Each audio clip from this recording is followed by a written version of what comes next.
So we need to intervene and stop those inconsistencies from happening. And at the core, that's kind of what Huckleberry does. We believe that everybody has a right to a safe, healthy, just, and educated life.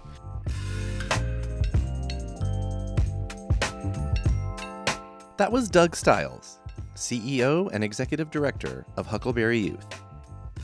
I'm Jeff, and this is Storied San Francisco, a podcast all about the artists, activists, and small businesses that make this city unlike any other.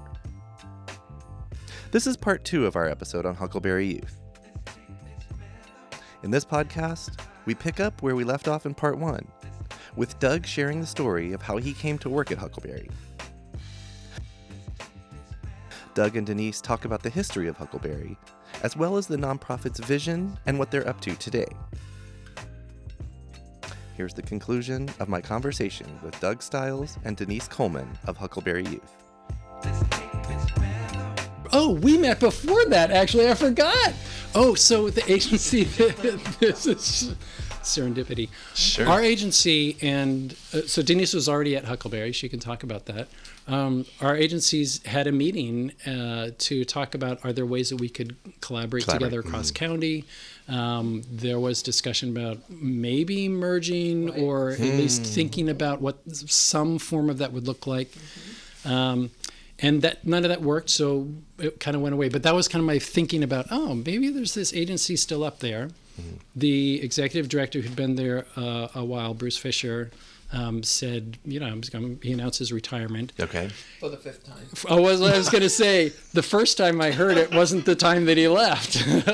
So a couple of years later, then I was seriously looking for an executive position, was applying a bunch of places. And he then said, now I'm actually retiring, and applied, was hired, and have been at Huckleberry Youth Programs for almost 10 years now. And so 2013, 2012, 2014? 2014. 14. Yes, okay. started in 2014. Okay. Yep.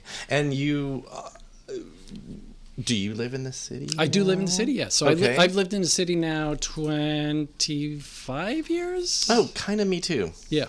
We overlap. This time. Okay, so you came on 10 years ago, so we've got you now at Huckleberry. Who wants to talk about Huckleberry before your time? The real history is fascinating, and I was here when it was happening. I had no idea because I was 2 years old. Right. But in 1967, and this is documented in Season of the Witch, as you had talked about, Talbot's book. In 1967, Summer of Love, young people from all over the world coming to San Francisco to become enlightened, find themselves, try drugs, listen to the music, and unfortunately many young people found themselves on the street in doorways and disconnected. Mm-hmm. And the community got together, the San Francisco Foundation, Glide Church, a couple other community partners came together and said, this is not okay, let's do something about it. And with a little bit of seed funding, created a 3-month project. They got a house donated and said, let's get these youth off the street. Got a house donated. Can we just sidebar that real fast? But I think this is way back in, And I think the point is, whoever did this donating saw the value of what. Yes. Yeah. So. So this project was started to work with youth with the primary goal of reconnecting them with their families, knowing that most people are having communication or behavioral challenges in their family. That's why they run away. They're not usually running to something. They're running away from something. Mm-hmm. And we know nowadays most young people end up reconnecting with their families at some time in their life, whatever the situation is that they left it. It could be horrific, and there's still family, and there's still an attempt to connect. Right, there's no guarantee, but a lot of times those at some connections point, can be reestablished, and everyone benefits. Exactly. So why not do that up front at the very beginning? Right. So the goal of Huckleberry House at the beginning and still today is let's get the families together. Let's start talking. Let's figure out what some of the main issues are and resolve those or work on those so that there's stronger communication between the youth and their family. And let's get them back home rather than into an institution. Into serial homelessness, into couch surfing. If it's safe, let's say that too. Sure. We don't want anyone going back to a harmful situation, but Sure. if it's safe, that connection's always going to be there. Let's work on it right now. A quick aside, I think what I'm hearing in the approach of the groups that came together to form Huckleberry House was seeing unhoused people and feeling compassion, feeling empathy, and trying to do something. I often, like when I hear people in day-to-day life, I mean, it's not exactly party talk, but it does come up sometimes. And like, I always, especially if it's someone I don't know, I try to gauge their approach to the issue. Are they talking about blight? Or are they talking about there's an issue here, there's a human issue here, and can we do something? So I just wanted to throw that out, and I think it's an important distinction. There are those who for whom it is an eyesore. Yes. So I'll say this. Yes, please. Because I have a lot to say about it, but I'll please. just say this a little bit. It is troubling when you see anybody unhoused on the street. Right. That should trouble anybody. Right. When you see a minor or a young person, that should be even more.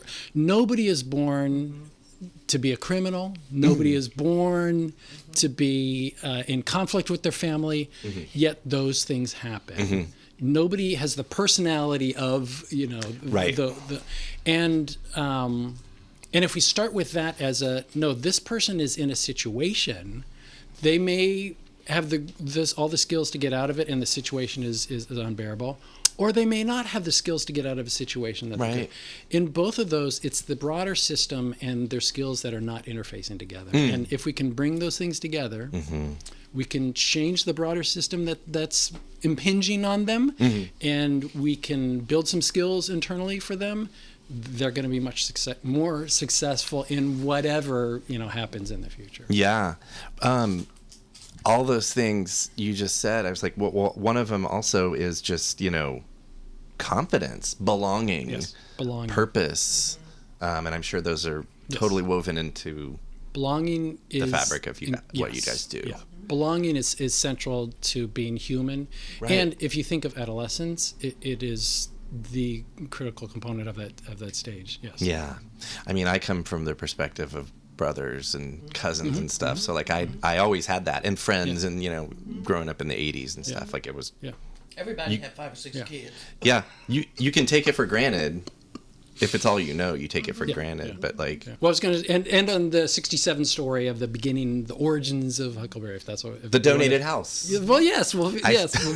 I got myself on a tangent. I was like, what? It was probably more complex than that. But anyway, there was a house. A tax write-off or something, let's say. So at that time in 67, being a runaway was against the law. It was a status offense, meaning if you're a minor and you do it, you get arrested. If you're an adult and you do it, but not a problem.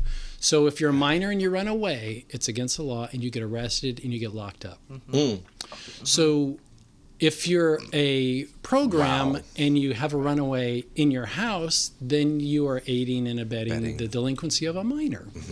So it is also illegal to take in runaways into a shelter in that time. So this is all revolutionary. Huckleberry was the first to kind of think through how do we deal with this. In the nation? In the nation, yes. Oh, wow. The first runaway shelter for minors in the nation. Yes. Okay. So the way to get around it was let's contact the parents and say, we've got your kid here. Is it okay if he stays? And if the parents say yes, then we have authorization to work with them. So that was the standard to get around that.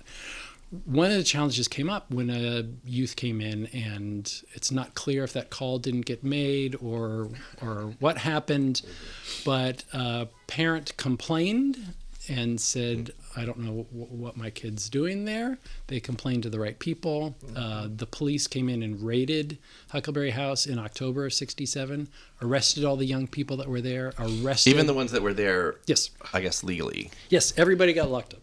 So the staff always locked up too for contributing to the delinquency of a minor. It's a dragnet. Yes, is that what they call that? Yes, yeah. And if you read Season of the Witch, there's personalities in there who were engaged in politics who are also playing into this. Talking about blight, as you were talking about, there's people that didn't feel like this was an appropriate way to work with young people, etc. Willie Brown, the mayor of San Francisco, former Speaker of the Assembly, became the attorney for Huckleberry. Oh, got the charges released. Got all the I people didn't know released. that. Yeah, flying on his resume. Yeah, no, that's awesome though. Yes, I love that. yes. I love that. He was like a young attorney? Must have been. Yes. Yeah. Yeah. From Texas too. Yep. It's like me. And in February of '67, all the charges were dropped. The place opened back up, and 55 years later, we're still here. Feb '68. Did I say 68? What'd I say? You said the raid happened in October '67. Yeah, '67. So '68 is when. Feb '68. Yeah. So Okay. it opened back up then. Wow. Yeah. Okay. And he's still good friends with us. Yeah. Yeah. Yeah. Well. So that's the origin story. A lot has happened in all that time. Denise can talk about yeah, walk us through the next 45 years. But if people remember... 55, sorry. The 60s were... It's easy to think back and say, oh, love and peace. And no, there was like crackdown, arrests. It was... The hate was not a friendly neighborhood in '67. It was a time really of challenging. Change, I think, more than anything, right? Sort of the post the end of the post World War era, but then getting right into gay liberation, women's lib, right. Anti-war. Like there's just so much going on. Assassinations all over the place. Yep. But I love that amid all this, Huckleberry found. Okay, well, do you want to take us through kind of half joking of the next 55 years of like maybe some of the highlights? I didn't know a lot about the HYPE program, but it was our HIV program. Okay, so this would be the 80s. Yes, and it was a pretty robust program. There were a lot of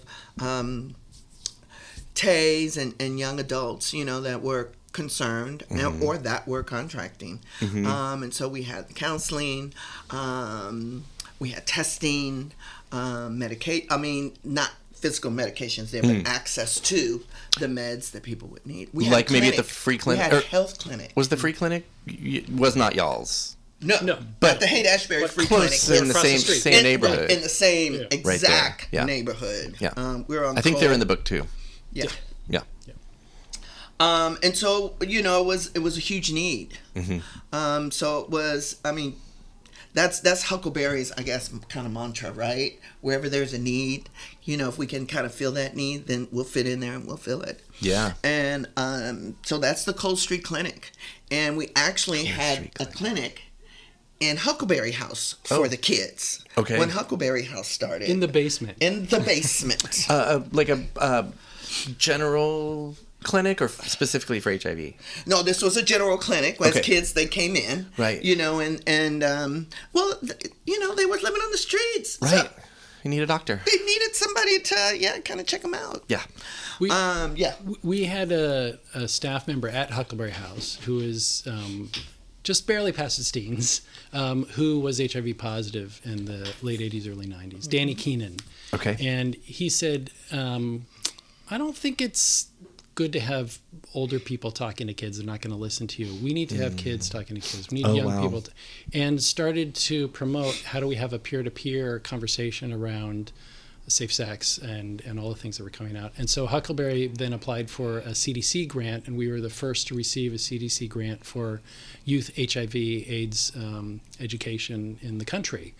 You got a lot of feathers in your cap. Thanks to Danny Keenan, we we were at the forefront of really getting people education and prevention work around early stages in the HIV/AIDS. Amazing. I'm thinking of other sort of eras in San Francisco, and one thing like right before my arrival was like the first sort of .com. Did any of those things change? Or, I mean, you see the number of unhoused folks fluctuates from time to time. Has Huckleberry had to adjust or respond to things like that over the years? Well, yeah. What I would say that over the years, when Huckleberry House started in '67, there were young people from literally all over the world coming. Currently, and I would say maybe in the 80s and 90s, most of the young people that we work with through Huckleberry House are local people from the Bay Area. And we started to branch out with the clinic. We started to look at how do we provide not just HIV/AIDS education, but sex education. We provide a lot in the schools now in San Francisco and Marin. We actually had another home in Marin that we started in the 70s that was very much like Huckleberry House. And what's happened over the years is that the need for those has fluctuated. Yeah. And unfortunately, in the 2000s, was it? I guess before I came on. Just before you came on. We closed the 9 Rough Lane was the name of it. That's where it was in San Anselmo. We had to close that facility because of utilization and funding needs. I got to tell you, not a year goes by where I don't get 4 or 5 requests. Sure. Where is that? Why isn't this still open? Yeah. But at the time, that was the .com bust, and there just wasn't the support financially to keep something like that open. The bust, when it became impossible to get a job. Yes. And impossible, and without a job, you can't. It's hard. Yeah. It's hard with a job, let's be real. Yeah. Yes, it is. Especially if you live in the Bay. Yeah. Doug, you mentioned that the current Huckleberry House is not in that original, was it Broderick? Yes. Location. Broderick, yeah. What's the story of that move, and what can you tell us about the house today? There have been various facilities for not just runaways, but other things, other issues that were coming up with young people. There's Sojourner House. There's multiple programs across San Francisco that happen. Okay. And those have come and gone. They are no longer around. But through all of that, the runaway shelter for Huckleberry House has remained. In the 80s, some very thoughtful and thinking ahead board members decided we should get together and actually purchase a building rather than moving around every couple of years. And so that's what I think was the real thing, instead of renting, to find a building that we could get rooted in. And you had City Hall helping you, or it was their idea, or?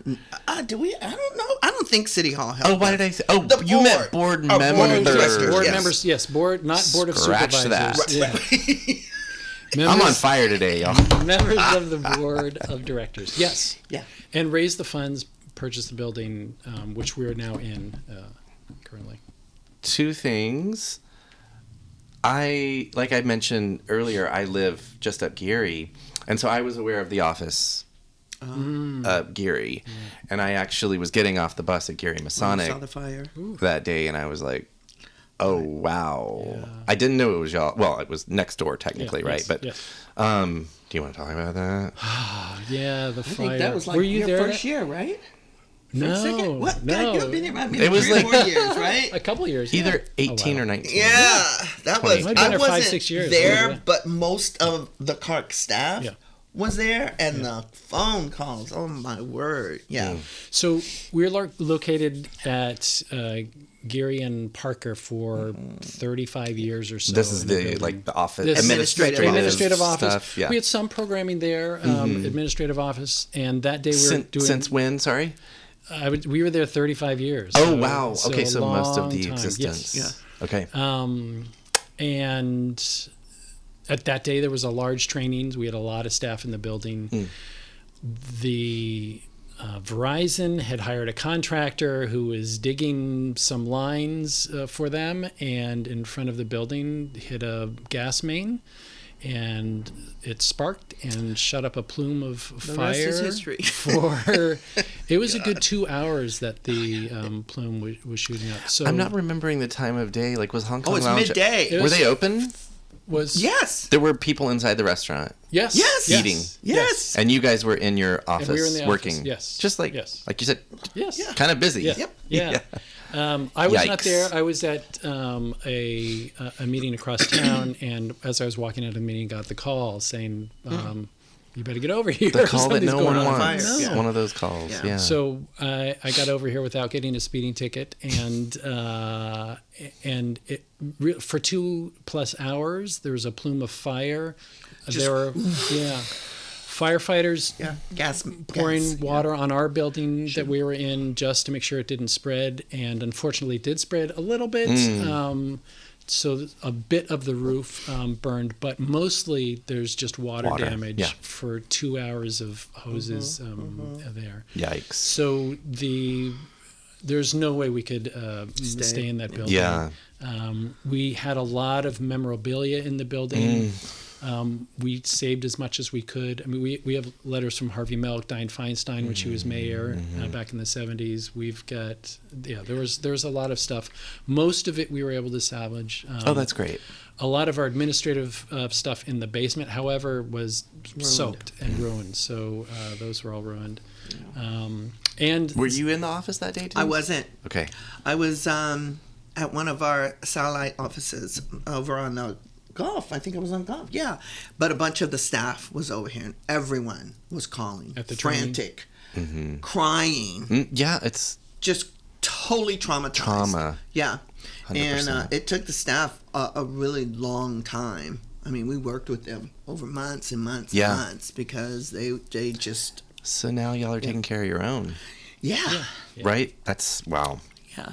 And then is this the new iteration of, or it's in a way, we're still temporary. So okay. that happened in 2019. 19, okay. February.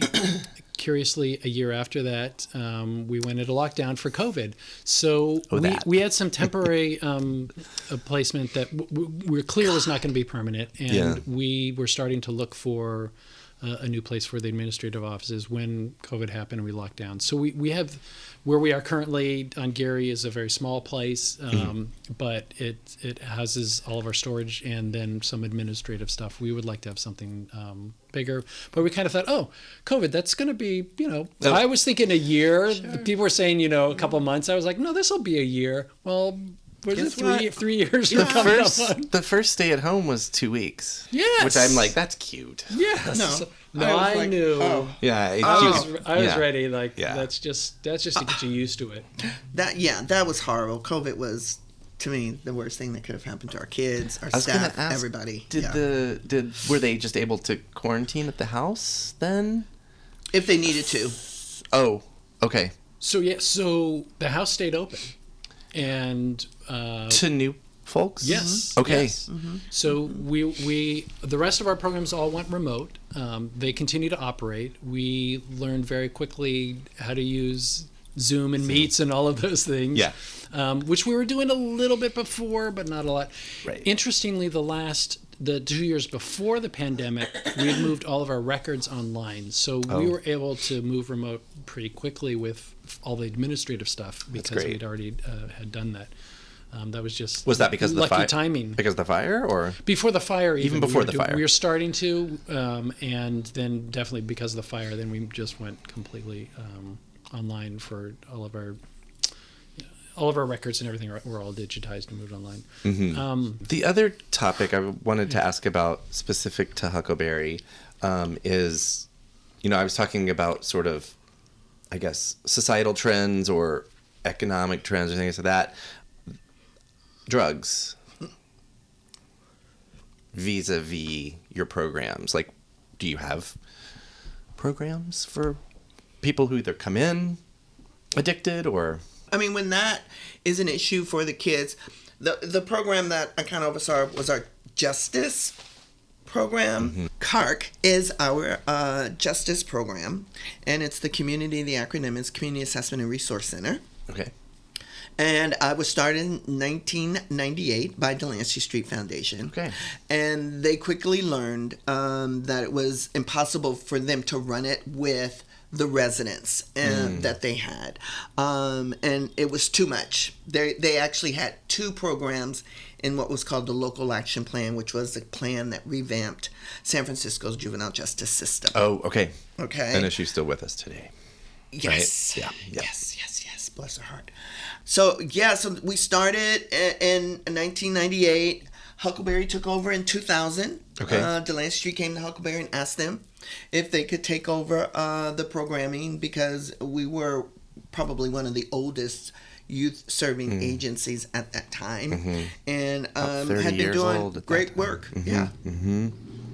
And so we took it over, and I started working there when Delancey Street had started it, a year after they had started it, because of my connections with Delancey Street. So I was asked to come in and join the team.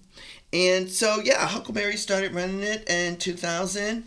And we were then seeing like upwards of 650 kids being arrested a year for felonies, misdemeanors, you name it. For using mostly, or for dealing some as well? Of them was for selling? Some of it was for using, but only when they had it in their possession. Right. If there were still some, if it was already in the system, they would take them out to general to get them cleared. Yeah. And is that something that persists? That's a program that persists to this day? Yes. Okay. Yes. So we've been up now 25 years.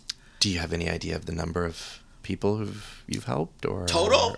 Yeah, any idea? Ballpark. Wow, when we did our 20th, what did we? We did our 20th. Oh, I can't. Like 7. I was going to say 7 to 10,000. I was going to say it has to be thousands. Yeah. Amazing.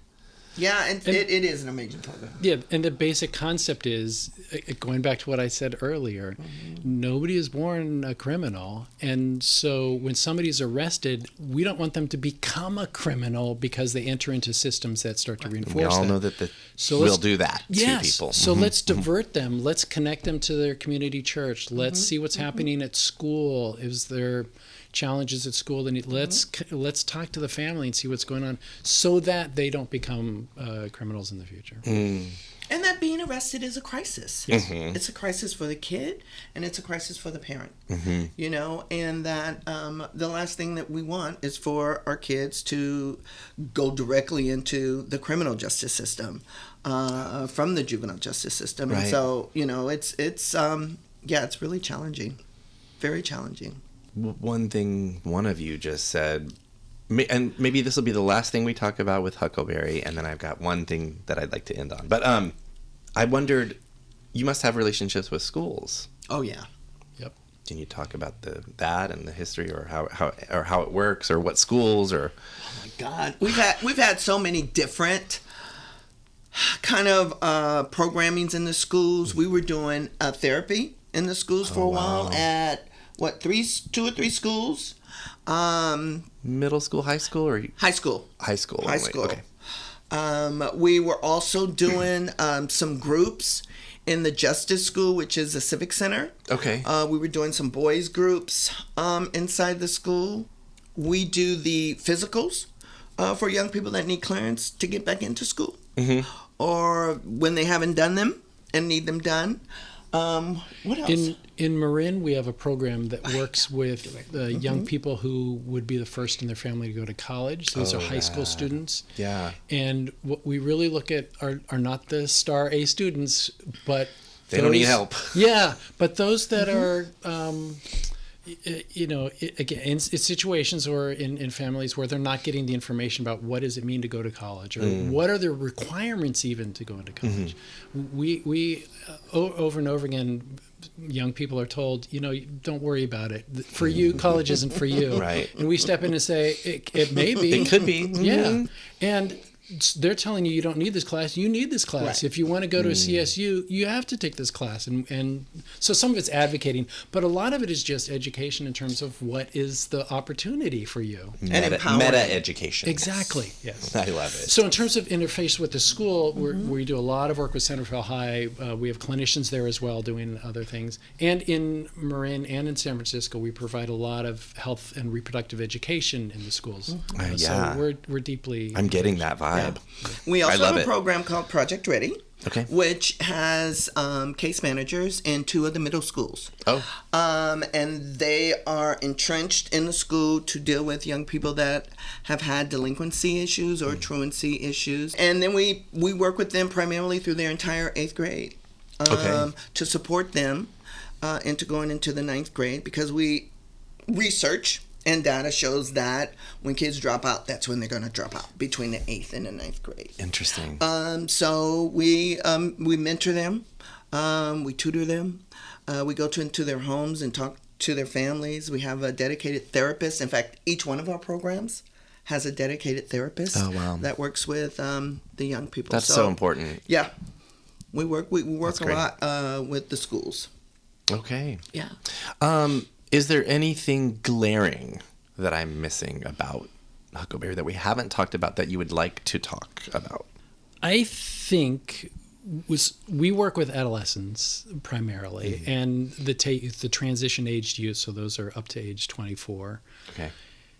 And what we've discovered is that the systems that we're all interfacing with are often not working for everybody at the same level. They are not perfect.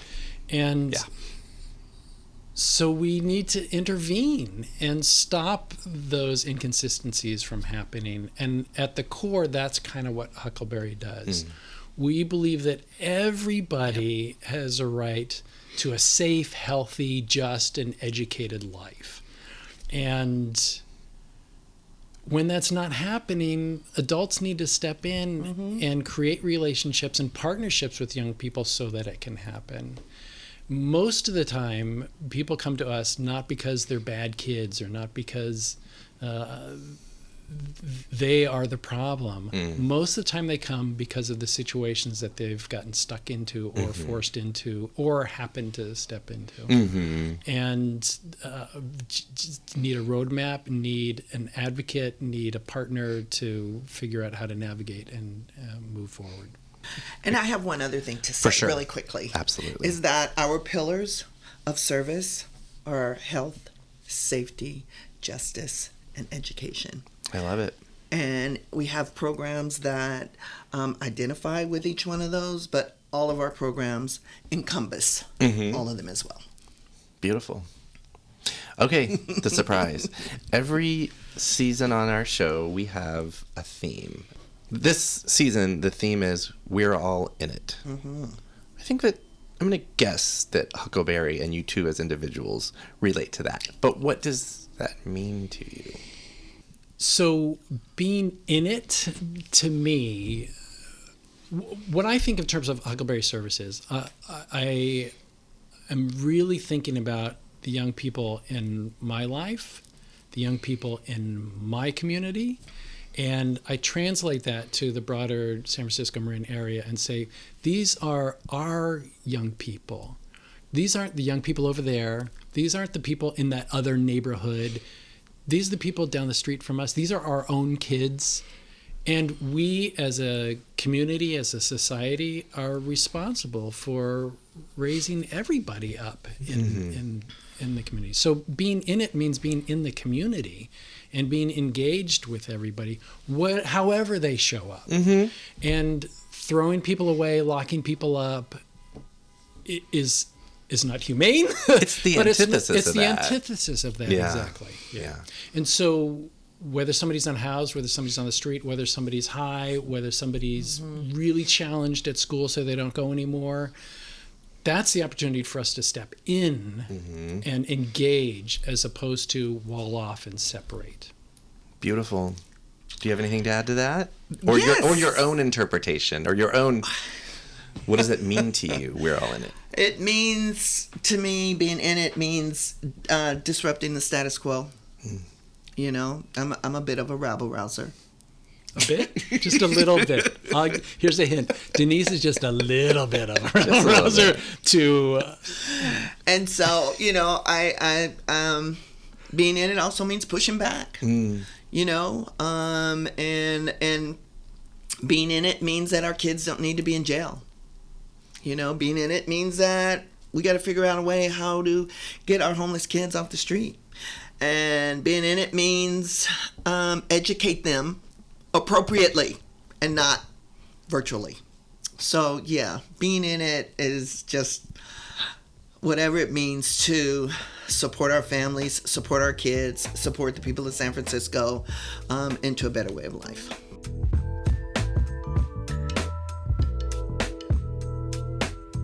That was Denise Coleman and Doug Stiles from Huckleberry Youth. On the next episode, we visit Standard Deviant Brewing in the Mission and sit down for a wild chat with co-owner Mark DeVito. Episode 11 drops next Tuesday wherever you get podcasts. Music for Storied San Francisco was produced, performed, and curated by Otis McDonald. Aaron Lim of Bitch Talk Podcast is our contributing producer. And the show is produced and hosted by me, Jeff Hunt. Now in our 6th season, we have more than 200 episodes available on our website, storiedsf.com, or wherever you listen to podcasts. If you're able to, please rate and review the show, and drop us a line at storiedsf@gmail.com. Thanks for listening. Keep rejecting those silly doom loop narratives about our city. Stay wacky, weird, healthy, and creative. And we'll see you next time on Storied San Francisco.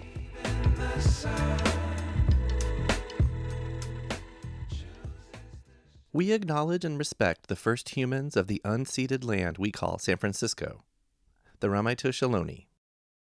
We condemn the genocide of these and other tribes across the Western Hemisphere. We honor their legacy and history, and we support rematriation and sovereignty efforts. This podcast is a proud member of the BFF.FM podcast network. Learn more at podcasts.bff.fm. BFF.FM, best frequencies forever.